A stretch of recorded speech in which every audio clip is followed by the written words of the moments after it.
Hay decisiones que duelen incluso cuando son correctas. Esa frase resuena como un eco en el abismo de nuestra conciencia. No es una simple sentencia de resignación, sino una piedra arrojada en el estanque de nuestras certezas. La idea central es clarísima y a la vez inquietante. No todo lo valioso viene sin dolor. Pensar así implica reconocer una dimensión oculta de la elección. El sufrimiento no siempre indica error, ni su ausencia garantiza permanencia. Duele porque la decisión correcta puede exigir renunciar a partes de nosotros mismos, a la comodidad, al pasado, a relaciones, a ilusiones. Hay un costo interno que no aparece en los balances externos. Este dolor plantea preguntas sin responder. ¿Por qué lo justo puede quemar? ¿En qué espacio del alma se libra esa batalla silenciosa? ¿Qué voces internas guardan el lamento de lo perdido, incluso si ganamos lo bueno?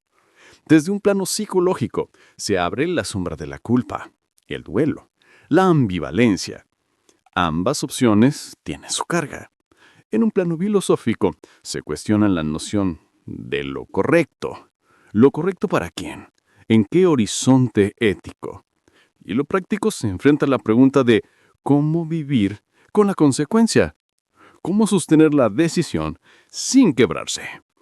No exploraremos todo eso de una vez. Vamos a desplegar cada capa. Pero primero, debemos reconocer la tensión. La máscara de la razón puede ocultar la herida real. La del alma que decide puede sangrar en silencio. ¿Te has detenido alguna vez a mirar esa herida más allá de la lógica? Este video va a tomar ese pulso. Vamos a escarbar en lo profundo, sin juicios fáciles ni respuestas tranquilizadoras. El dolor psicológico de una decisión correcta no es un accidente, es una señal, una fricción inevitable entre lo que éramos y lo que debemos llegar a ser. A veces la mente razona, pero el cuerpo se resiste. La emoción tarda más en aceptar lo que la lógica ya afirmó. Esa desincronización interna crea un ruido sutil, una tensión que muchos confunden con duda cuando en realidad es un duelo. Un duelo por la versión de uno mismo que se desvanece. La psicología lo describe como ambivalencia. Dos fuerzas que reclaman legitimidad al mismo tiempo. Y ninguna miente. La que quiere avanzar tiene razones. La que quiere quedarse también. En esa confrontación aparece un vértigo que no proviene de la decisión en sí, sino del movimiento interior que exigen. El dolor es la sombra que acompaña la lección madura. Una sombra que recuerda que, aunque decidamos con claridad, la claridad no anestesia. En el fondo, toda lección es una amputación simbólica. Al escoger una dirección, renunciamos a todas las demás. Y la psique registra esa pérdida como una herida real. Y si este dolor no fuera un obstáculo, sino la confirmación de que la transformación está ocurriendo. Esa es la grieta que vamos a explorar, sin jactancia, sin dramatismo, solo con una mirada lúcida hacia lo que sucede cuando nuestras convicciones avanzan más rápido que nuestras emociones. Desde aquí, abriremos el puente hacia el plano filosófico, ese territorio donde lo correcto deja de ser una norma y se convierte en un cuestionamiento del propio horizonte de sentido. El plano filosófico introduce otra perturbación. ¿Qué significa realmente lo correcto? La palabra parece sólida, pero al presionarla se quiebra en múltiples fragmentos. Lo correcto para la ley no siempre coincide con lo correcto para la conciencia. Lo correcto para la sociedad puede contradecir lo correcto para la propia dignidad. Cuando decimos que una decisión duele aún siendo correcta, asumimos que existe un criterio estable. Pero los grandes pensadores siempre sospecharon de esa estabilidad. Nietzsche hablaba de la necesidad de crear valores propios. Simone Weil advertía que la atención pura exige sacrificio. Foucault mostraba cómo las normas moldean nuestra percepción de justicia. Tres direcciones distintas, un mismo temblor. El dolor se vuelve entonces no solo emocional, sino conceptual. Una incomodidad que nace de la fricción entre distintos sistemas de sentido. La mente sabe que debe avanzar, pero la filosofía nos recuerda que incluso esa certeza está atravesada por estructuras invisibles, la máscara cultural, la sombra de la historia, la fortuna.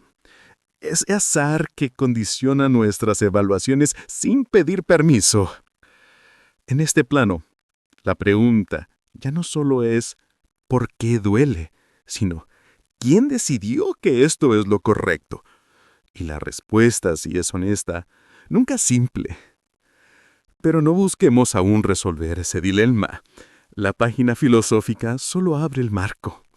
Un marco que necesita anclarse en el mundo concreto para no perderse en abstracción. El plano práctico es el terreno donde la decisión deja de ser idea y se convierte en gesto. Aquí no basta con comprender, hay que sostener. Y sostener duele, porque exige continuidad, disciplina, confrontación con lo que todavía no se ha acomodado dentro de nosotros. Una decisión correcta puede sentirse frágil al comienzo, como una arquitectura recién levantada, firme en concepto, vulnerable en la ejecución. En este nivel aparece la resistencia cotidiana, esa inercia que empuja hacia lo conocido, incluso cuando lo conocido ya no sirve. La práctica obliga a mirar el costo real. Tiempo, energía, atención. Toda elección reclama un tributo. Y ese tributo no es un castigo, sino una confirmación de que estamos moviendo el eje de nuestra vida.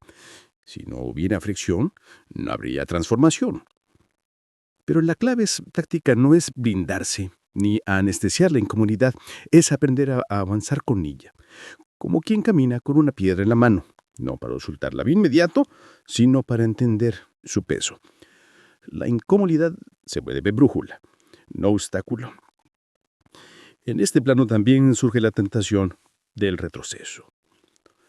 La mente construía argumentos seductores para volver atrás. Era más fácil, no era tan grave, puedo posponerlo, pero estas farsas no son razonamientos, son refugios, máscaras que intentan cubrir el miedo al cambio.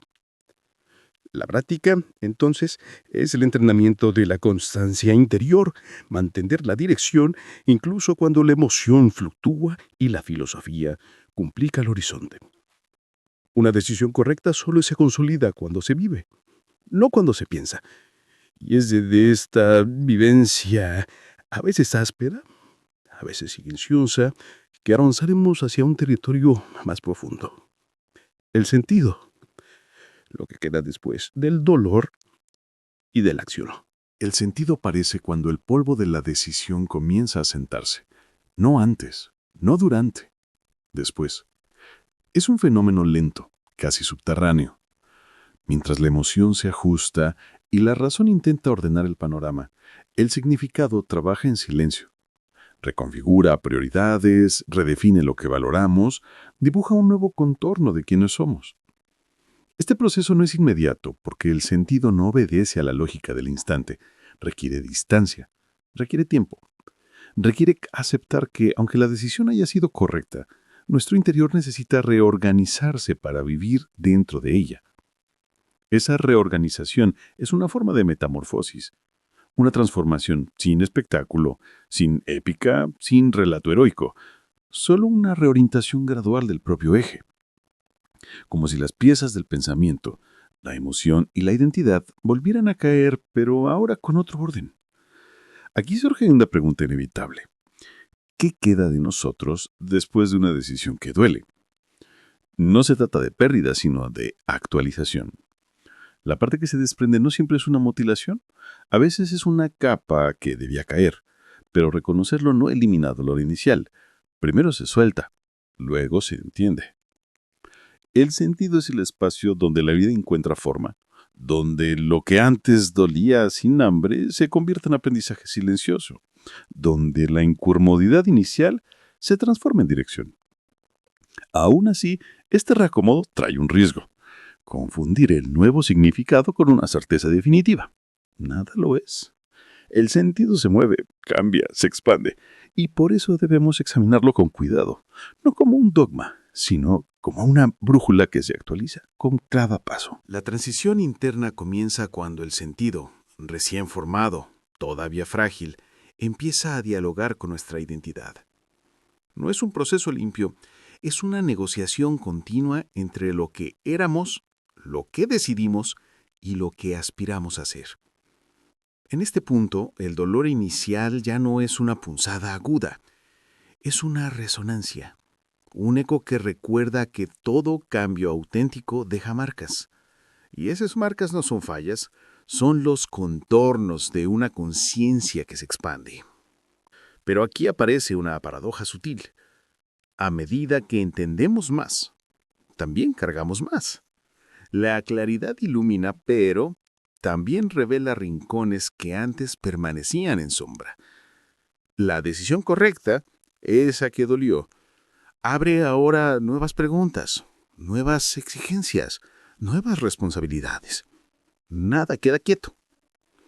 Podemos sentir que nos volvemos más nosotros y a la vez más vulnerables.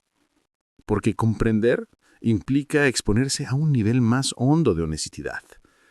Ya no podemos refugiarnos en las antiguas excusas ni en los viejos hábitos. La identidad renovada reclama coherencia. Y la coherencia, aunque necesaria, pesa. Pesa porque exige vigilancia interior, exige revisar el impulso, exige una fidelidad que no se sostiene sola. Es el precio silencioso de crecer. Un precio que no se anuncia, pero se paga. Entonces, la pregunta se desplaza. Deja de ser ¿por qué duele la decisión correcta? Y se convierte en ¿qué tipo de ser humano emerge después de ese dolor?